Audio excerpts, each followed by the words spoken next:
Taming a kid's sweet tooth can be one of the biggest struggles, especially during the school holidays. Yep, while it's nearly impossible to avoid treats altogether, it is important to just keep their sugar consumption in check, and there are some sweet, easy ways to do just that.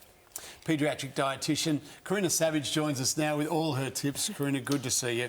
Good morning. Okay, exactly. Right. And this is pot calling the kettle black, by the way, because Lorenz is the biggest sugar addict I know. But anyway, we'll push on. I do love a bit of this goodness. Karina, what have we got here?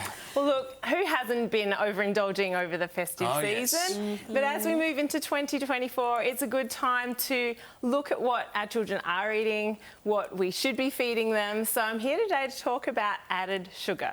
Okay, so this is pretty confronting. So basically the sugar cubes match up to every one of their items. I mean, look at the Coke here. That is an extraordinary amount. And as we continue down the line, it's pretty concerning, the extra stuff they're consuming. It is, and there are recommendations for what our children should be consuming in terms of added sugar.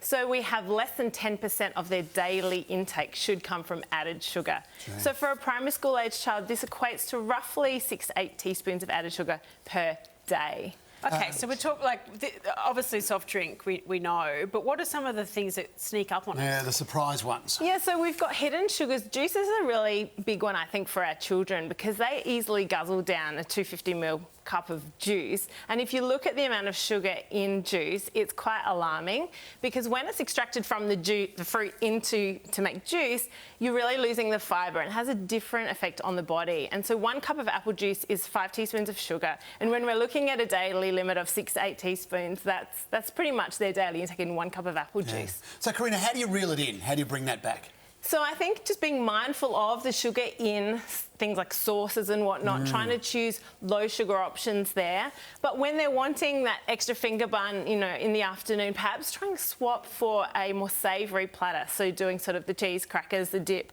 perhaps even a bowl of popcorn. Homemade smoothies is another good one. So making, grabbing some fresh fruit, blending it up with some milk, or homemade ice blocks are good too with yogurt and frozen fruit or fresh fruit. Pop it in the freezer. My nearly 2-year-old son has just a few words. Cake is a new one he's added to the list over summer.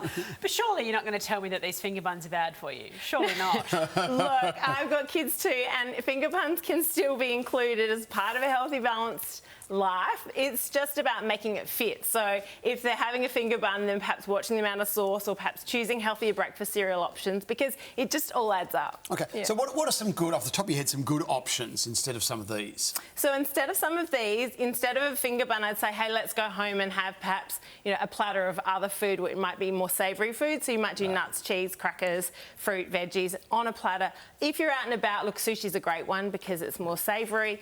So trying to move them towards a savoury option if they've got a sweet tooth. But if you can make some healthy muffins and cakes and cookies at home, then you can manage how much sugar you put in them and they can still taste good. Spaghetti bolognese is a staple in our house, and I see the sugar content there of a regular tomato sauce that you might buy is pretty concerning too. Yeah, so just plain pureed tomatoes doesn't have the sugar, but when you're moving into the sauce range, they do add sugar and salt to make it taste good. So it's just being mindful, and you can flip to the back of the product and look at the sugar per 100 grams to compare products. So you're looking for then a lower sugar option, and that's a really good way to choose a healthy option in the supermarket. Karina, is having a sweet tooth, is that a real thing? Are some people more partial to sweet things than other people? Just out of interest, asking for a friend. Well, look, everyone does have taste preferences, and yes, it can be formed right when you're a baby. Your taste preferences can be formed, and then we carry these taste preferences into adulthood. So that's why it's so important that our children don't develop super sweet teeth as kids, because then that means that as adults they're likely to have these, a sugar tooth as an adult. We have listened to everything you've said, but we understand. We really, honestly, we've just listened to everything. Yes. We'll get some butter for those barrettes too, because they're no good without butter. Thank you so much for that. That's a pleasure. Plenty more to get through this morning.